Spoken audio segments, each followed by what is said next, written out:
खुलुमबाय स्टुडिअ दं किलिकां ब्रह्म लटारि लानो मोजां मोनग्रा सुबुंफोरनि थाखाय गोजोनथाव खौरां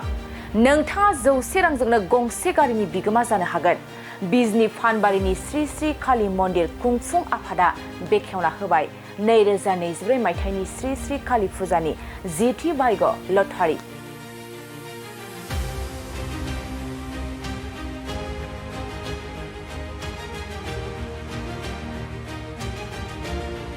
दिनै फानबारि बाजार कमिटिनि मोखाङाव बिटिआरनि एम धनन्जय बसुमतारिया रायजो राजाफोरनि थाखाय बाहागो लटारि बेखेवना होबाय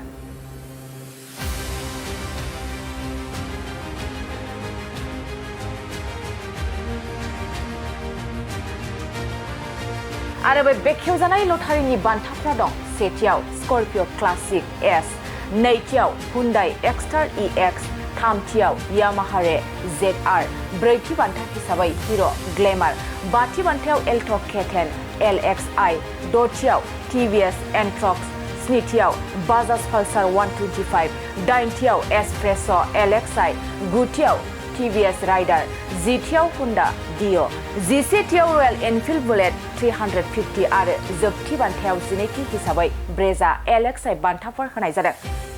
बे बेखेवनाय हाबाफारियाव बिटिआरनि एम धनन्जय बसुमतारिजों लोगोसे स'बेश्वर बसुमतारि फानबारि बाजार कमिटिनि आफादगिरि नेहाथारि ओनसोलनि गोबां रायजो राजाफ्राबो बाहागो लायो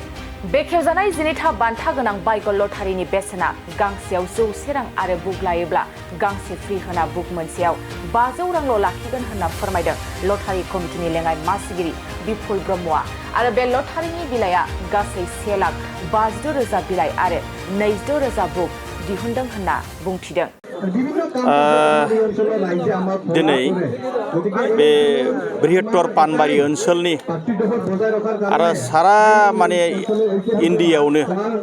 गोसारजानाय मोनसे बिमा काली मन्दिर बिमा काली मन्दिरखौथ' अलरेडि लुफुंखाबाय आरो बे बिमा काली लुफुंनायनि जितु मन्दिर दर्शनार्थी गोबां माने मन्दिर फुजा खालामनो फैग्रा बेफोरखौ थाहोनो थाखाय मोनसे जिरायसालि न' लुनो थाखाय दिनैहाय जोंहा पानबारियाव मोनसे लटारि मोनसे बेखेव होदों बेयो जोबोद मोजां जादों जोबोद माने एट्राकसन मोनसे जादों प्राइसफ्राबो जोबोद मोजां जादों मेन खोथाया जाहैबाय स्पेसियेलि पानबारि ओनसोला मोनसे जों बाख्नायनांगोन जे आं सासे EM हिसाबै बुङाखै एसे आं पानबारिनि सासे बासि हिसाबै आं बुंनो लुबैदों बे जोंहा मोनसे जाग्रत बिमा काली मन्दिर बे सारा मोनसे मोजां नाम दङ आरो बे जोंनि थाखाय स्पेसियेलि मोनसे पानबारि ओनसोलनि मोनसे लेगेसि गथिखे बे लेगेसिखौ जों मोजाङै बासायनानै मोजां रैखानाबेक्षन खालामनानै मोजाङै पानबारिखौ गुवार लेभेलाव लांनो थाखाय बे पानबारि ओनसोलनि रायजो राजाफ्रा बिराद सहाय खालामो ग्रेटार पानबारिनि थाखाय बयबो पानबारि ओनसोलनि रायजो राजाफ्रा माबा मोनसे खामानि दङब्लाबो इम्पर्टेन्ट खामानिफोर दंब्लाबो बेफोर खामानिखौ दोनथ'नानैब्लाबो बिथांमोना दिनै फैनानै बाहागो लाफैयो दिनै नङा माब्लाब्लाबो पानबारि ओनसोलनि माबा मोनसे मोजां खामानियाव मिथिं लिंब्लानो एसे खोनाब्लानो गासिबो फैनानै बाहागो लाफैयो आं बेखायनो मिजिंथिदों बे सारा बे ओनसोलनि सारा जोंनि बे बड'लेण्ड ओनसोलनि रायजो राजाफ्रा जाहाथे बे बिमा कालीखौ मोनसे अनसायनानै बिमा कालीया मोनसे नाम दङ जिहेतु पानबारियाव बेखौ मोनसे नाम होनानै एसे डनेसन बायदियै मोनसे गिफ्ट कुपन लानानै जाहाथे एसेब्लाबो सहाय खालामगोन बिमा कालीखौ फुजा होनायाव बिमा कालीनो मोनसे जिरायसालि होनायाव मोनसे मोजां सुबिदा होगोन बेखौनो आं रायजो राजाखौ खावलायदों आं गिबियावनो जोंनि बे पानबारि बाजार आरो फुजा कमिटि आरो लटारि कमिटिनिफ्राय नोंथांमोननि बे निउस पर्टेलनि साबायखर बावग्रोबाय जोङो देग्लायबो जों गुबुन बोसोरावबो बे जोंनि जितु काली मन्दिर लुफुंनायनिखौ लोब्बा लानानैनो जोङो फ्राय दिनै बे 2024 मायथाइजों जोङो 10 खेब जाहैबाय लटारि होनाया बयनिबो बे ओनसोलनि गुबुन हारि माहारियारिया जोंखौ हेफाजाब होनानै जोङो बोसोरफ्रामबो जोङो जाफुंसारबोनो हादों आरो देग्लायबो जों 2024 मायथाइयावबो जोङो बे पानबारि श्री श्री काली मन्दिर जितु कमप्लेक्स माखासे जोंनो नांगौ जोंनि मन्दिरा दासिम जाफुंदोंब्लाबो नाथाय बेयाव जितु कमप्लेक्स जोंनो दाब जायगानिफ्राय बाहाय फुजा होनो फैयो गुबुन जायगानिफ्राय गुबुन रायजोनिफ्राय फैयो बेंगल ओरैहाय दिनै ओरैहाय सिगाङाव बिहार बेफोरनिफ्रायबो फैयो दा बेखायनो जोङो बेहाय आरो बे जितु मन्दिरा जोंना जाग्रत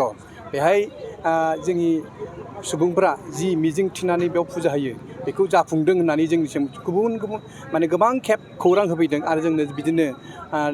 अनसुंथाइबो होलांदों बिथांमोना गावसिनि जिथु थांखिया जाफुंनायाव बेयाव जिथु फुजा होनानै बिसोरबा जि मिजिंथिजों जि बिदोंमोन बिस्रा बोर बिदों बिसोर जाफुंनायनि थाखाय जोंनो माखासे जोंनो अनसुंथाइबो होलांदों बेयाव बिदि दङ जोंनि बे मन्दिराव ओंखायनो बे मन्दिरा आथिखालाव जोंनि बे आसामनि आफाङाव जितु लवार आसामाव मुंदांखा जाबाय बे जोंनि पानबारि कालि मन्दिरा अब्ला दा बेखायनो जों बेखौ नोजोर बोनानै बेयाव जितु फुजा खालामग्रा बिथांमोना जितु बेयाव गोबां माखासे सुबिदानि जोंनाव आंखाल दंमोन जेरै हाइजेनिक जितु टयलेट सेट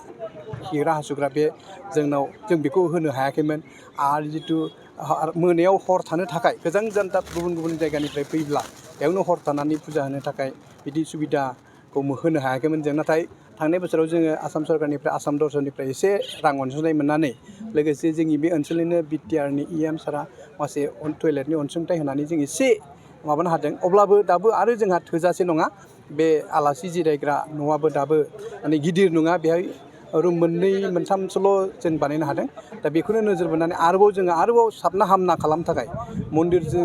लोगोसे आरो साबना हामना साखाथि फाखाथिखौ जों साबना हामना खालामनो बा जुदि जोंनि रंजासालि दं कालि मन्दिरनि मोखाङाव बे गोदो गोदायनो लुफुंनायमोन दा बेखायनो बेखौबो जोङो बोखारनानै आरोबाव एसे खाथियावनो आरो साबना हामनायै लुनो थाखाय बेबो जोंनाव मिजिं दङ दा बेफोर गासैखौबो लानानै जोङो बे लटारि खेलाखौ होबोबाय थादों आरो देग्लायबो होदों आरो जोंनि बे ओनसोल बे साखाथि फाखाथि ओनसोलाव जोंनि बे पानबारिनि लटारि खेलाया आरो गोबां मुं मोनबोबाय जोंखौ अनसायदों आरो गुबुन लायो बिथांमोना आरो देग्लायबो आं खावलायगोन नोंथांमोननि बे निउस पर्टेलनि गेजेरजों जाहाथे गासैबो रायजो राजा मोनथांमोना गुबुन गुबुन बोसोराव होबोनाय बायदि जोंखौ हेफाजाब होनाय बायदि जोंखौ अनसायनाय बायदि देग्लायबो जाहाथे अनसायबावगोन आं बेखौनो खावलायदों